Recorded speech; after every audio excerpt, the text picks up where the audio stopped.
relationship between the Markles and the Windsors seemed like a fairy tale. But is it now over? Outsiders have struggled to do well when they enter the royal family. You ever have disagreements about things? Oh, yes.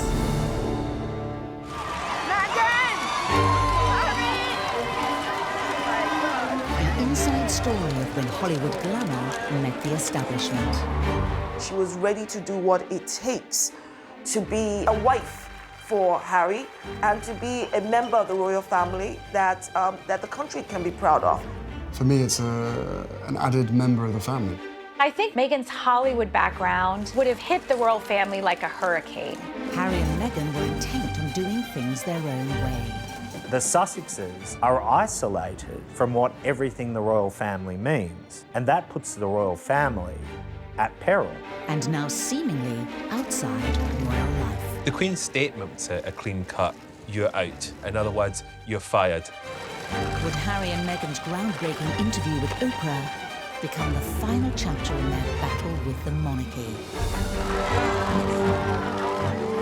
Prince Harry and Meghan will give their first interview to Meghan's friend, Oprah Winfrey. The $6 million question, though, is just how far Meghan is going to go. I expect this interview not only to reverberate through the United States and England, but to rock the establishment at its very core. It had the potential to be so much better than, in fact, it turned out to be. I did not have any understanding of just what it would be like.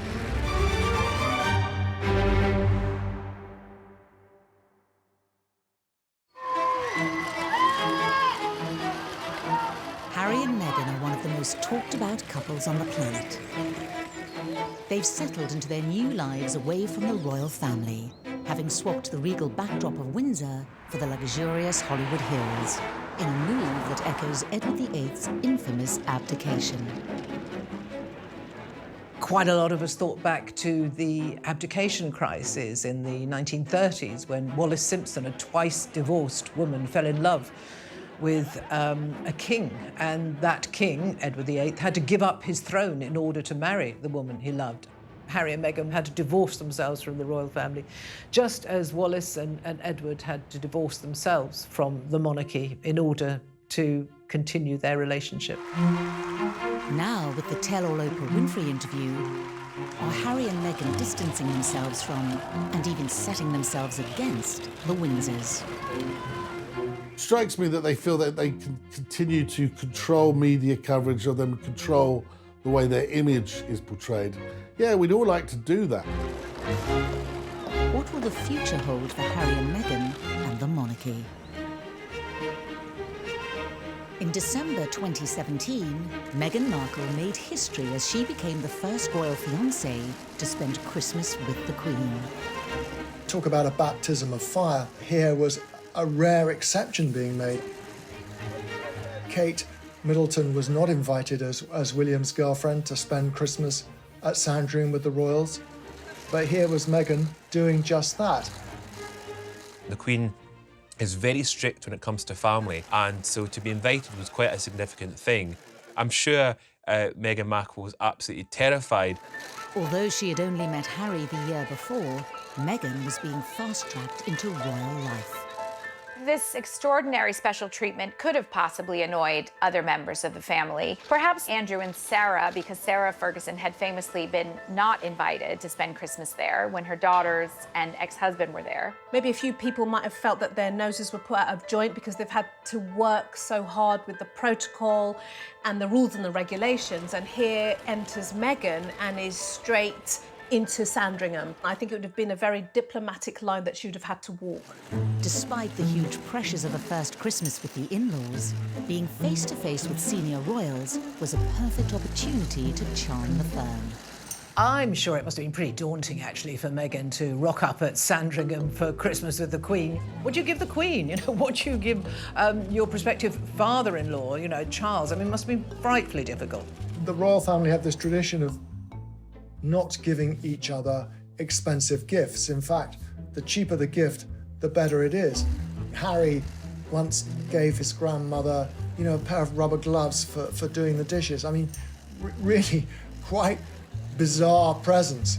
Meghan would have found that as extraordinary as a certain Diana Spencer did at her first Christmas by buying lavish gifts for her in-laws. She never made that mistake again.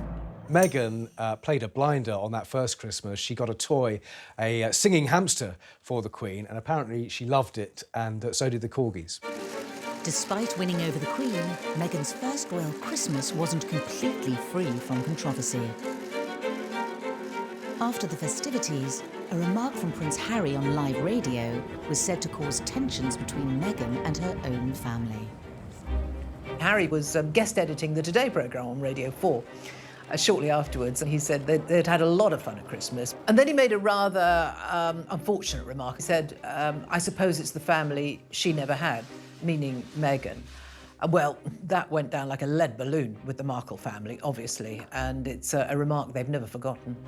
The family Meghan was joining was a far cry from the world in which she grew up.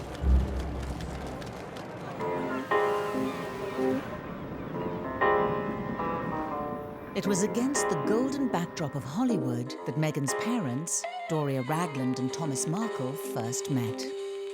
Thomas went into the entertainment industry and became a lighting director. And it was when he was doing that job on the show General Hospital, a big show, that he met Doria, who was training at that time as a makeup artist. She was 12 years younger than him, but they fell in love and got married, and Meghan came along a couple of years later.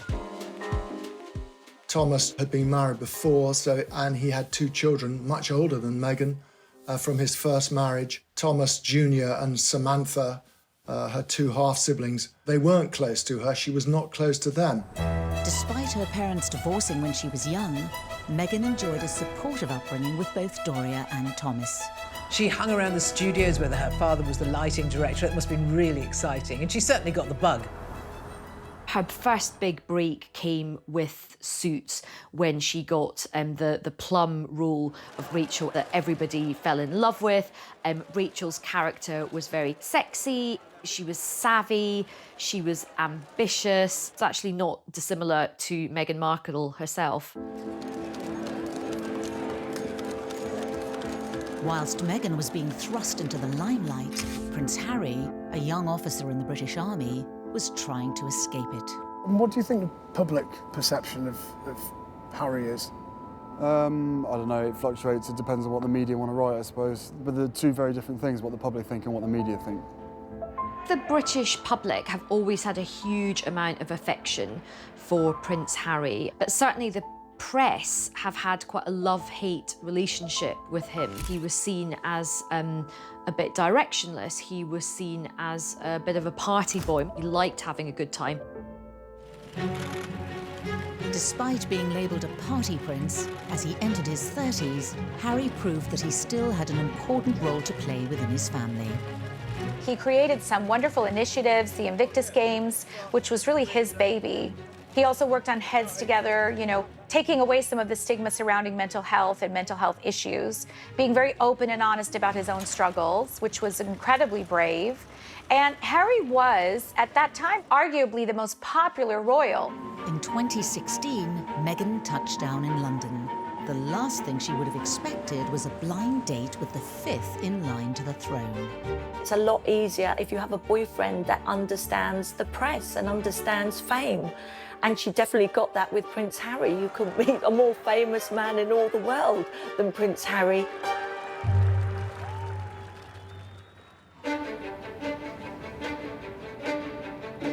Buckingham Palace proudly announce the engagement of Prince Harry and Meghan Markle. God save the Queen!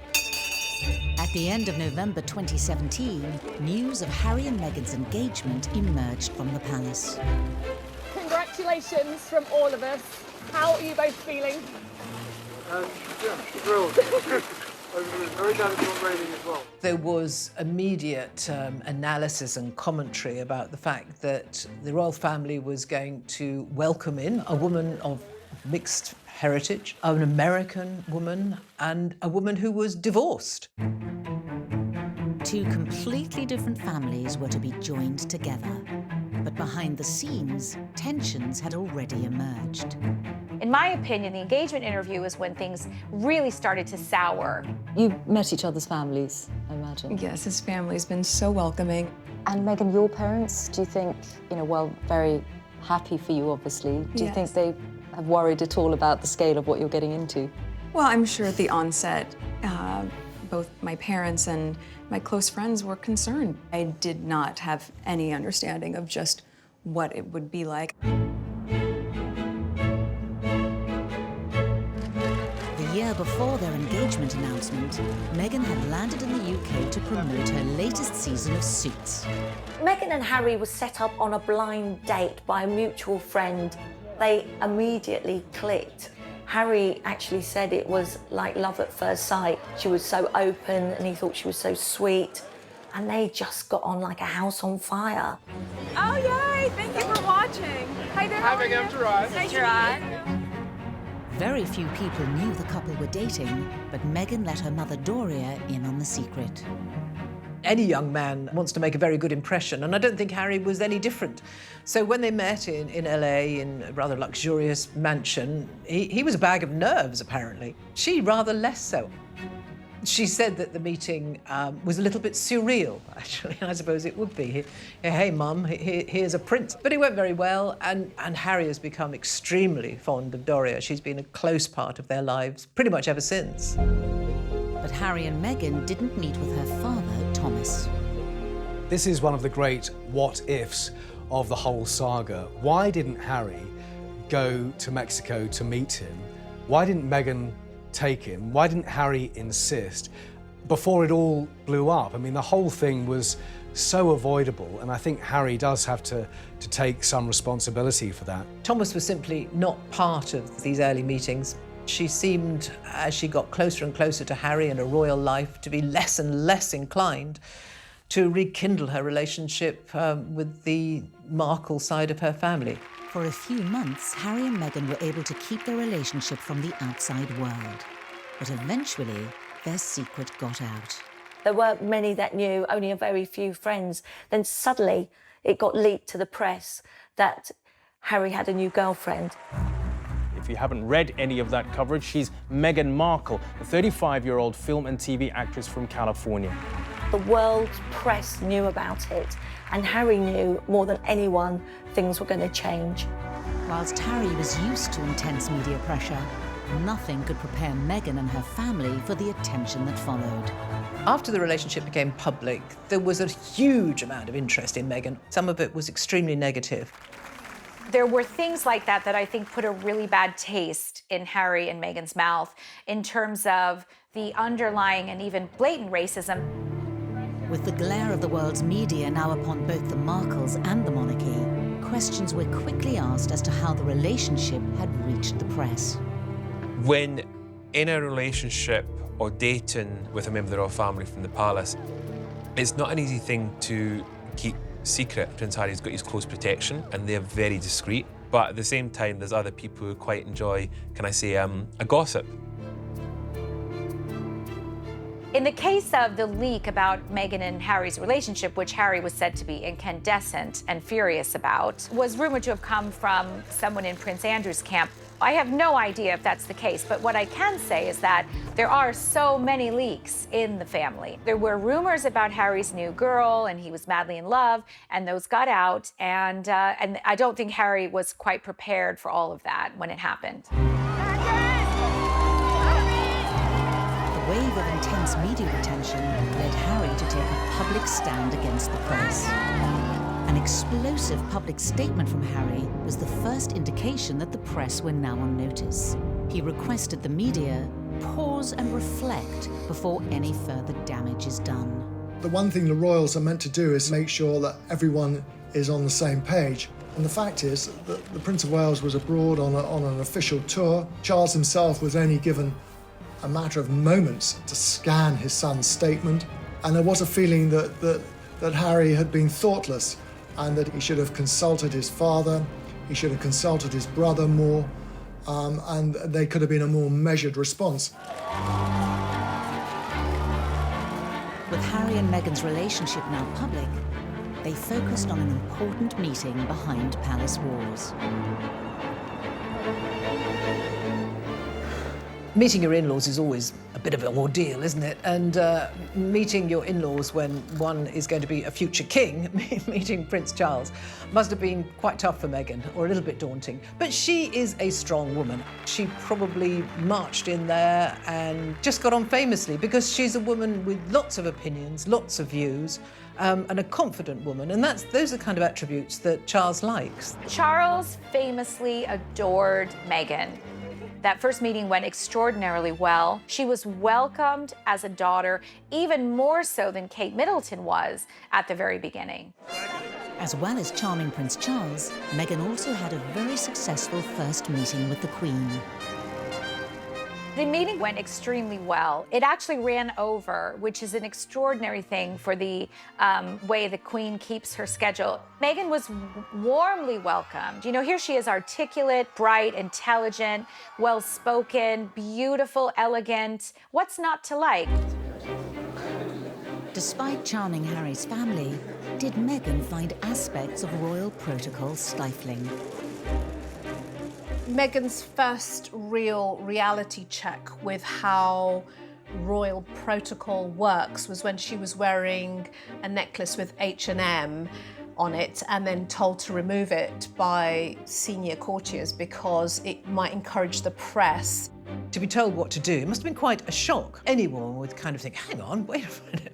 Someone telling me what to wear and which jewellery to wear? Excuse me. She likes to have the freedom to do what she wants and when she wants. She wouldn't want to be told, you know, what to wear at any occasion. You could look at this instance and say, was that the beginning of Meghan saying, I'm not going to have people like this controlling me?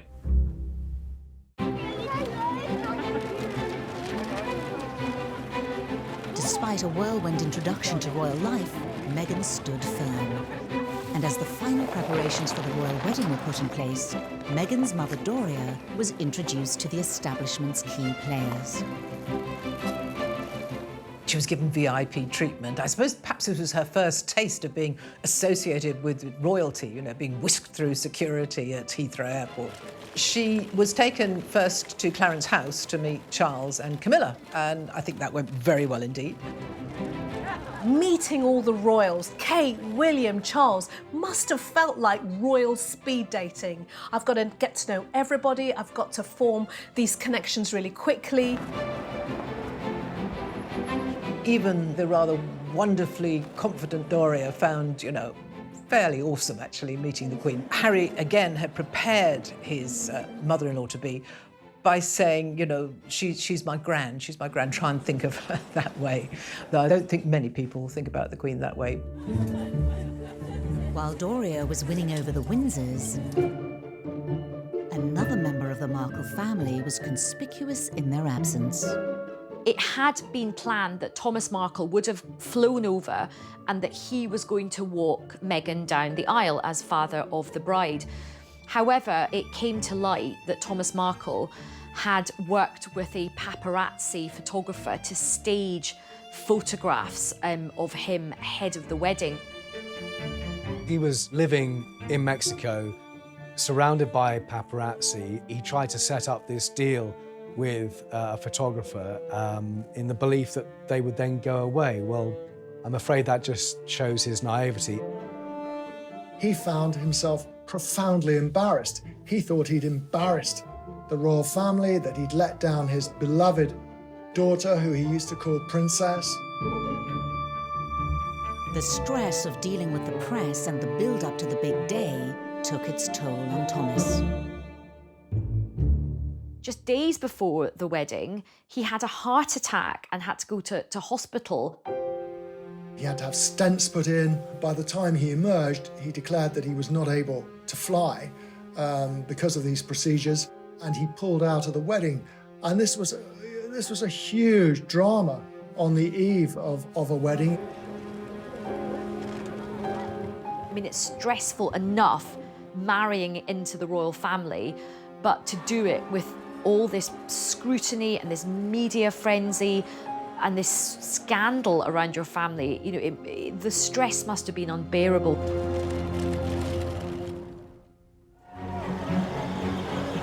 Despite the frenzied build-up, Harry and Meghan's big day was finally upon them. But with her father unable to give her away, Meghan was left with a huge dilemma. And finding a solution, she broke with tradition, leaning on Harry's father, Prince Charles. I thought it was the perfect embodiment, actually, of the modern woman, that she started out on her own, walked halfway down on her own, and then Charles joined her. It looked right. It sort of gave us an idea of what Meghan was going to be like. It sort of declaration of independence, if you like, on her part. I don't need anyone to give me away. I'm a free person. To the eyes of the world, Harry and Meghan's wedding had the flavour of a fairy tale.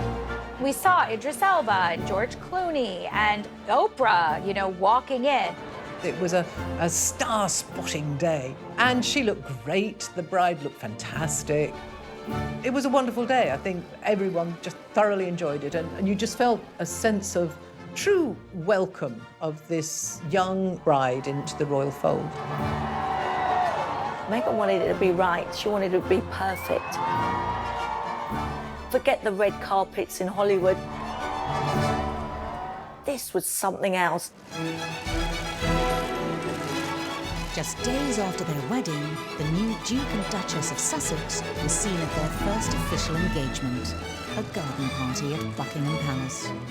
This one actually was a little bit special because the theme was Prince Charles's 70th birthday. And that must have been extraordinary for Meghan.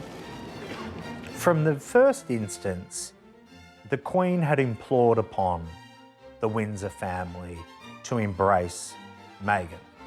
Not only because she was a person of colour and someone from an international country, but that she had this charm about her.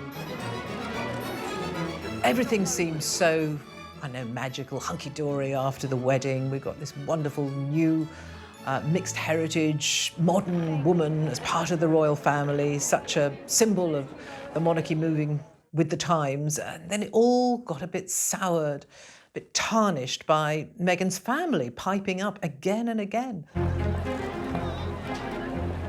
It's so good to have a role model or someone you look up to, but oftentimes when it's someone who looks like you or comes from where you come from, it's easier to connect and see it in a different way. Meghan was used to cameras and publicity, but really nothing can prepare someone for entering the most famous family in the world. And I think even she admits she was taken aback by it. As Meghan was starting her new life, her father felt he was no longer part of it. It was extraordinary that Meghan's dad did like a press tour in the days after the wedding, putting forward his side of things. It can't have been very easy for Meghan to watch her dad on television, publicly disputing her side of the story or her version of events.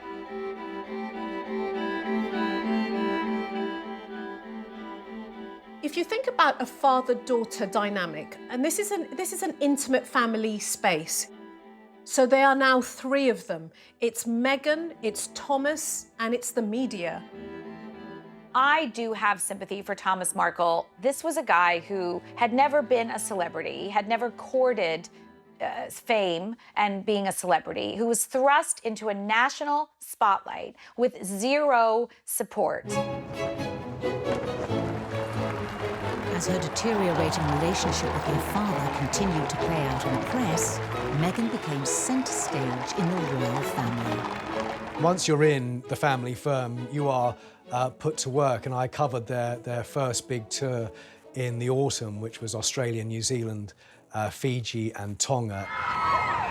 It was relentless, but you know, they were the most famous couple in the world, and the world wanted to see them. Then a surprise announcement by the couple wrong-footed the royal press club, signalling that from now on they were determined to do things their way. The palace press officials were there going through the itinerary, and at the end of that, the British royal correspondents were called into a corner and we were told, oh, and by the way, she's pregnant. And it's like, what? It was massive news and strange timing, but I think Harry and Meghan made that announcement because who knows, in those early stages of pregnancy, she might have suddenly felt that that tour was going to be a bit hardcore and she'd need time off. As Meghan and Harry prepared to start a family of their own, wider members of the Markle family began selling stories to the tabloid press. Meghan's half-siblings, Thomas Jr. and Samantha, just seemed incapable of keeping quiet at this point. Every other week, it seemed, they came out with some more very cruel criticism of their half-sister. The fact that none of them had been invited to the wedding clearly rankled hugely. You know, Meghan's answer to that was that they played very little part in her life. The couple themselves were under increasing pressure in the media. Now the £2.4 million renovations to Frogmore Cottage came to the fore. Harry and Meghan took any kind of criticism very personally, and none more so than the debate over the renovations to Frogmore Cottage. Frogmore Cottage is not a cottage. It's quite a few different buildings that they've knocked through. Spent a lot of taxpayers' money on renovating it. Harry took grave exception to this idea that they were lavishing public money on something which was unnecessary. And it did feed into the narrative, as far as he was concerned, that the press was somehow being highly critical of every motive and everything they did. Meghan's mother, Doria, could only watch on as her daughter struggled with the criticism and harsh media spotlight. There's no doubt in my mind from what we can see that Meghan has a really close relationship with her mother.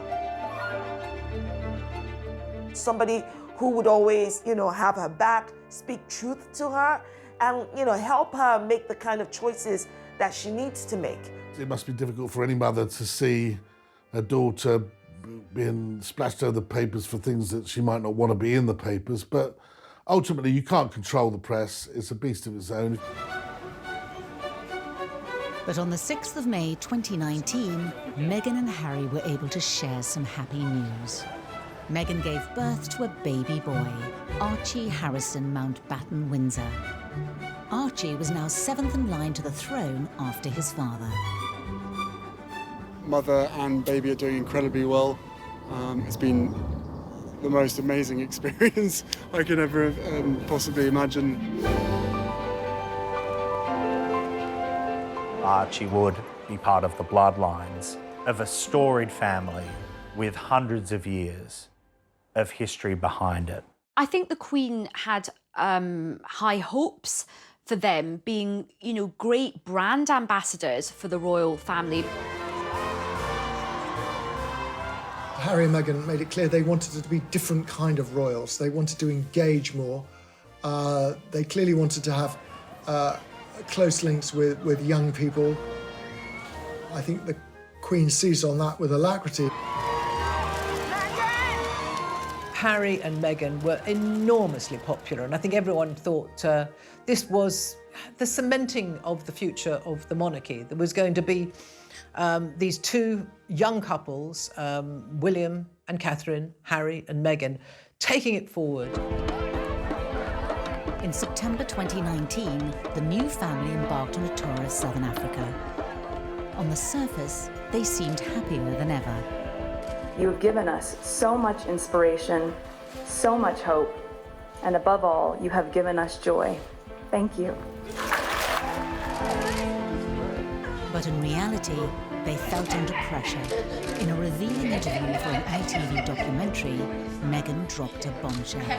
Yeah, well, I guess, and also thank you for asking, because not many people have asked if I'm okay, but it's a very real thing to be going through behind the scenes. Remember, at this point, she's had an absolute beating from the press on a sort of daily basis. She's had this horrible fallout with her father. She's also a new mother as well, and you can just see the sort of weight on her shoulders. Her mother would have been heartbroken that her daughter was experiencing all of this. The interview seemed to mark a sea change in the once happy relationship between Harry, Meghan and the rest of the royal family. One of the rules of being a member of the royal family is you never complain about anything. So I think that they would have been furious. And the sad thing is, I think, she was just being honest about how she felt, but that interview probably made things about 100 times worse in terms of already frosty relations. Harry and Meghan were now fighting battles on multiple fronts. I think someone like Meghan, who's always been very outspoken, would have struggled very much with not being able to comment and put out her version of events. This is not what happens in Hollywood. Meghan couldn't do that as a member of the royal family, and that would have been maddening for her. Hello. Their ongoing battle with the media came to a head in February 2019, when excerpts of a private letter sent from Meghan to her father were published in the British press. This letter was such a watershed moment, and I think this was the point at which, this was the straw that broke the camel's back, and they announced that they were going to fight back and that they were taking legal action against associated newspapers. Meghan believes that her privacy has been invaded, that she has the copyright over those letters, and Thomas Markle believes the opposite. In the wake of their legal action against a section of the British press, Harry and Meghan announced they were taking a 6-week break from royal duties and heading to Canada to spend Christmas with Doria. What you do sometimes psychologically for yourself is you remove yourself from a situation that you find difficult and painful and put yourself in a space that you feel might be more nurturing and safe and secure.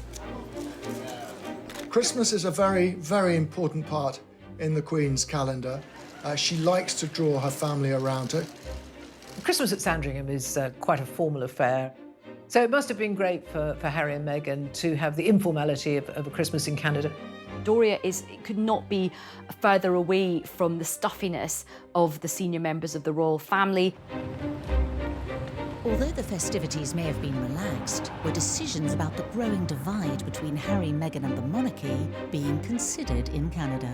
I suspect that Meghan uses her mother a great deal as a source of wisdom and advice. I'd be astonished if during that time both she and Harry, no doubt, hadn't spoken about the fact that they actually wanted to step back as senior royals.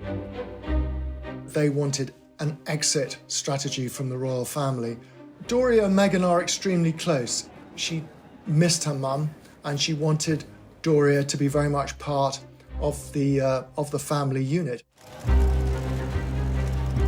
When Harry and Meghan returned to Britain in January 2020, they made a shock announcement. In a statement released in the last few minutes, they say they intend to step back as senior members of the royal family and work to become financially independent. The royal firm had been here before.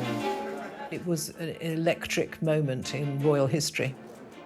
Diana had essentially left the royal family, and before her, Fergie, Edward VIII, left the royal family. He abdicated.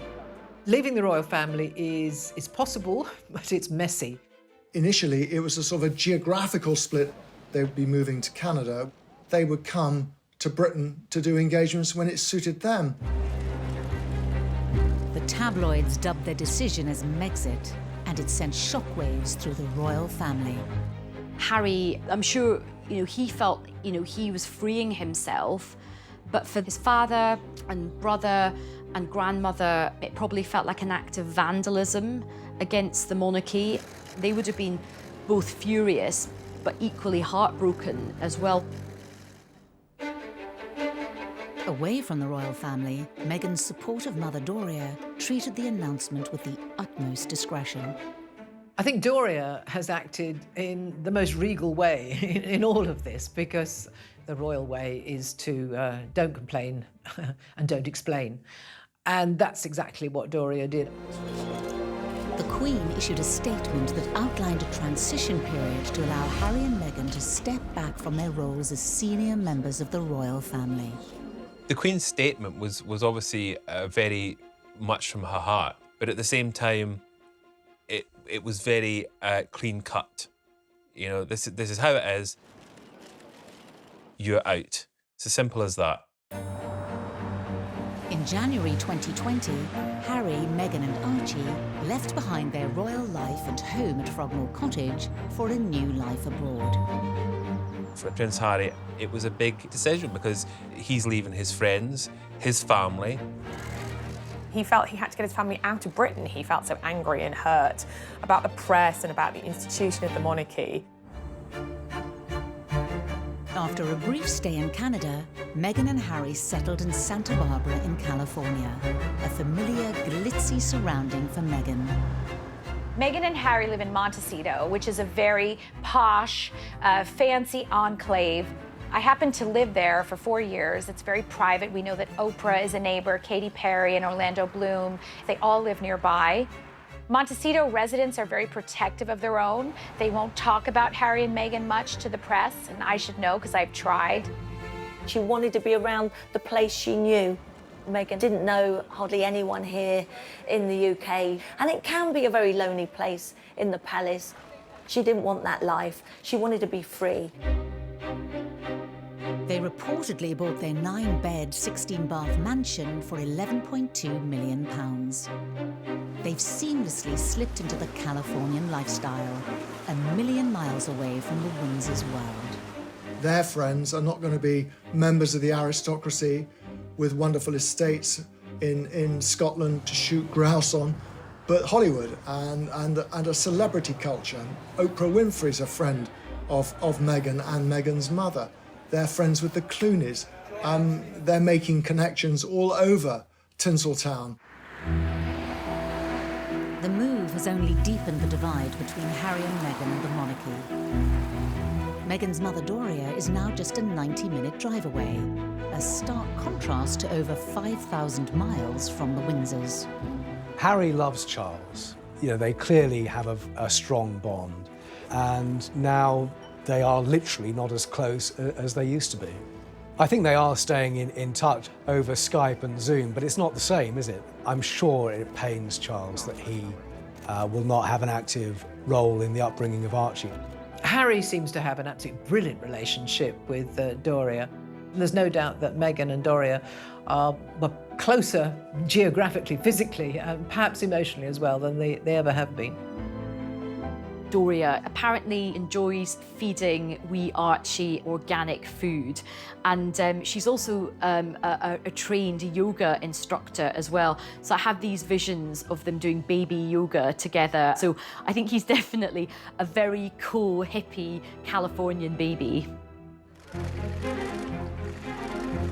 But could Harry and Meghan's plan to build their brand and become financially independent from the Windsors push the families even further apart?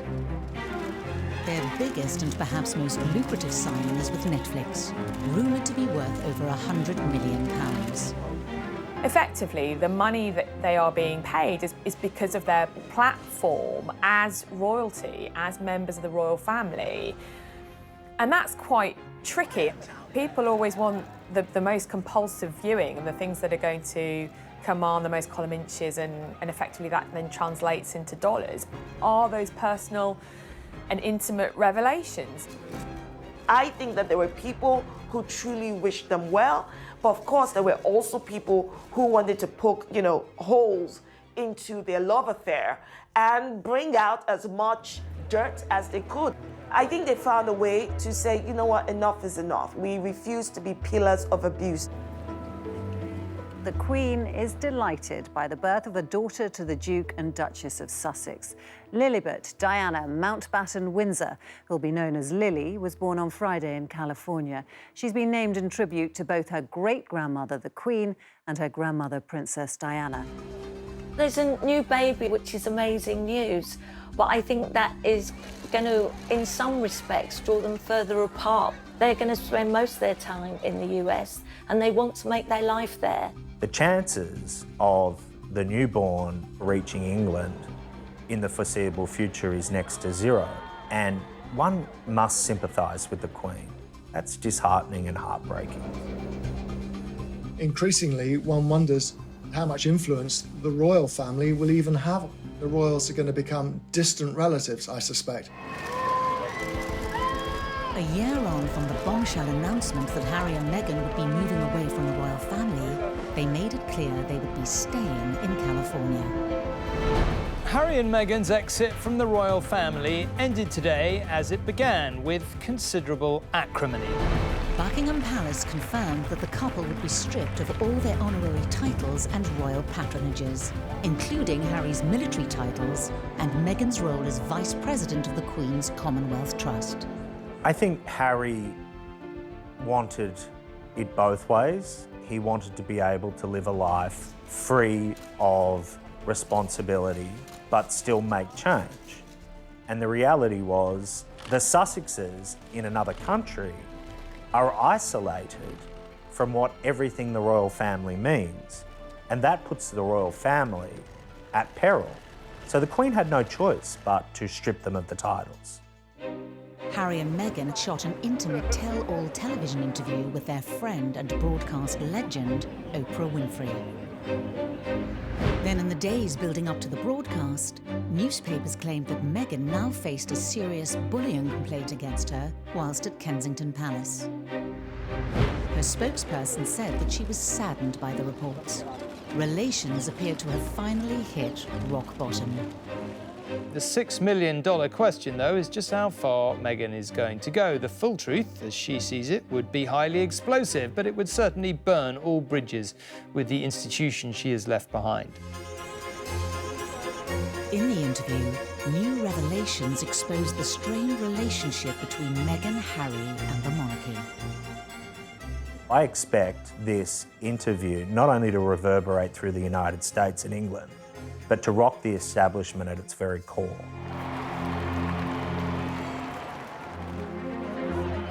What began as a breath of fresh air cascaded into a series of family conflicts, controversies, and trouble for Harry and Meghan and the monarchy. These are family stories that are complicated, run deep. If people feel very hurt and betrayed, and they feel that this relationship is broken beyond repair, then that might be the reality. I think that in the initial stage, there was a fairy tale about this, but that fairy tale was quickly shattered. She was ready to do what it takes to be, a wife for Harry, and to be a member of the royal family that the country can be proud of. But I personally don't think that wanting to be a member of the family should cost you your independence or independent thoughts. I think it's a real lost opportunity for the royal family, that they couldn't make it work, that Meghan couldn't become an integral part of the future of the monarchy. The monarchy could be seen to be so much more inclusive, modern, moving with the times, evolving. I think it is extremely sad.